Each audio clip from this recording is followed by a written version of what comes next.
This is an ERF 68G. There are a few different model variations of this truck over the years. I'm not sure what year this one is, I'm not a truck specialist, but at least from an image browse it seems this is probably late 50s. So there is some good reference out there because of the number of trucks in conservation, so there are a few of these I can work from. I shan't be restoring this to original. It would originally have been blue with, I think it's ever ready batteries along here. I actually quite like this orangey red base colour, whatever it is they've put in here, I'm not sure what that is. So I might keep that just as a colour, not as the way it's done. But I'm not so keen on the blue. I also love with this truck the amount of detail that's sculpted in on the front. So once this is all cleaned up you'll see all of that, and there's lots of options for different colours and colour splits and all kinds of things on these trucks. So this could be quite a fun one, even though it's only a tiny scale. I'll have to see what I decide to do with it. It's put together, like many of these from this era, with a little tab through the front bumper there, which thankfully is intact, and a rivet back here. I won't be removing these axles because these supports here are very fragile. Let's get this one in the paint stripper and see what we're left with.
Hello and welcome to the painting desk.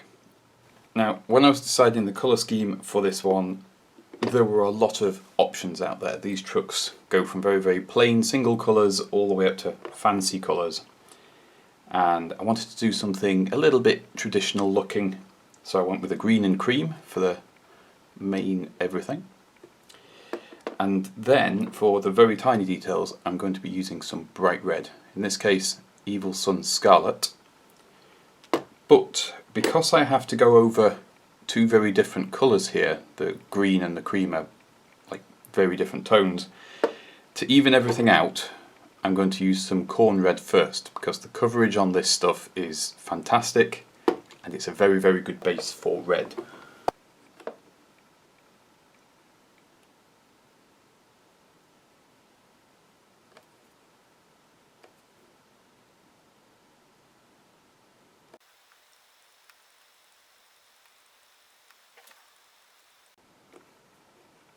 I'm not going to do the little grills above and below the central oval. On the photos I saw they usually left just silver or body coloured, so we'll leave those ones alone.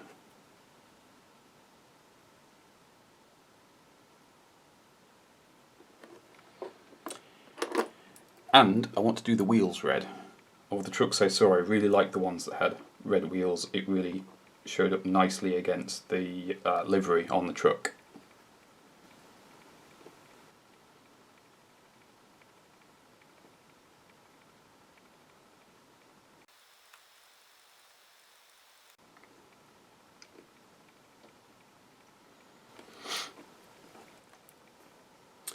With a base coat on.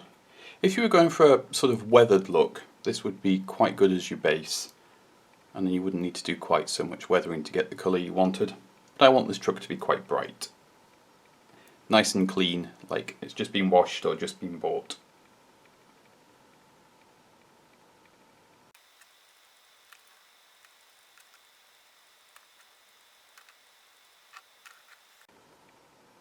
I'm also making sure to just do the hub on these, because I want these tyres to look like they've got really tall sidewalls. When you look at old lorries, you see that the tyres on them are really big compared to the wheels. And to mimic that, this is really the best way I can think of doing it without doing a wheel swap.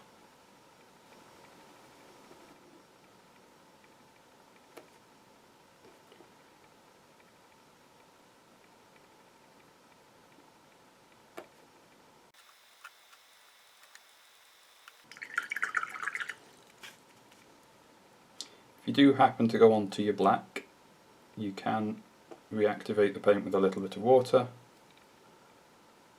and wick it off with a paintbrush. And of course, with this just being a flat black, you can just repaint it anyway, if it turns out the paint is drying too fast and that method doesn't work. Or if you just feel like being lazy.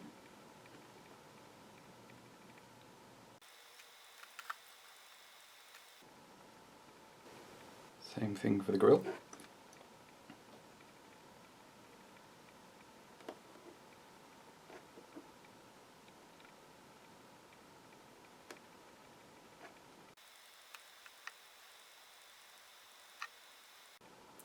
Not worrying about the edges here because I've got some chrome to put on the raised detail, so that will sharpen all of that up. Took a while thinking about what colour to do the front bumper. I could have remasked everything and done it in the cream. I could have done it chrome, but that feels like a bit much. Since the little tab on the base here pushes through the front of the truck, I thought it would make most sense to do the front bumper in black. And I did see a few examples where the bumpers were black on them, so it's not beyond the realm of possibility.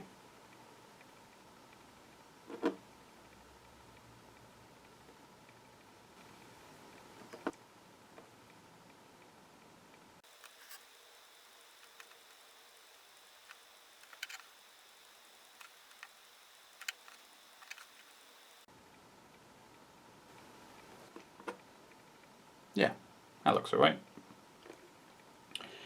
I am going to leave the arches and the chassis and all of that business in the green. If I start putting other colours on here, it'll start making the green disappear, and that's going to upset the sort of proportions of the colour scheme. So it also makes my life easier just to leave them as is. Using everyone's favourite chrome for this one, which is Molotov liquid chrome. It's the closest thing to the real deal in paint form. The only problem is you can't wash this out with water. You have to use thinners of some description.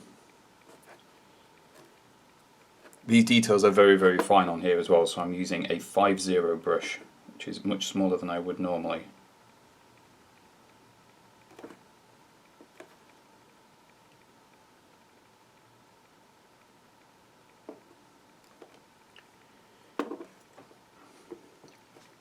I'm going to have to do this one off camera. It is too fiddly.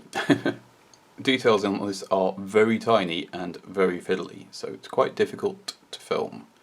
But all the chrome is in. I didn't wrap it around the doors. I know there is a mould line where the colours split, but on the photographs the chrome trim doesn't seem to go around the doors, so I've left that bit.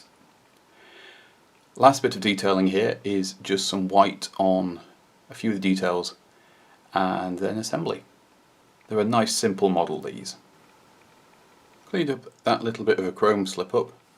If you find that you've used a spray paint like I have here rather than an airbrush or a brush on paint and you need to touch it back in, one of your easy fixes is a quick squirt in the lid of the spray can and that becomes a paint pot, and then you can do touch-ups like I had to on the little chrome slip on the bit of trim this side, so that's all touched in nicely now, and it saves you a lot of hassle. No need to mask or anything like that, just a steady hand and a suitable paintbrush. I've got all the white details in, so I think it's time to assemble this. It didn't take very long at all.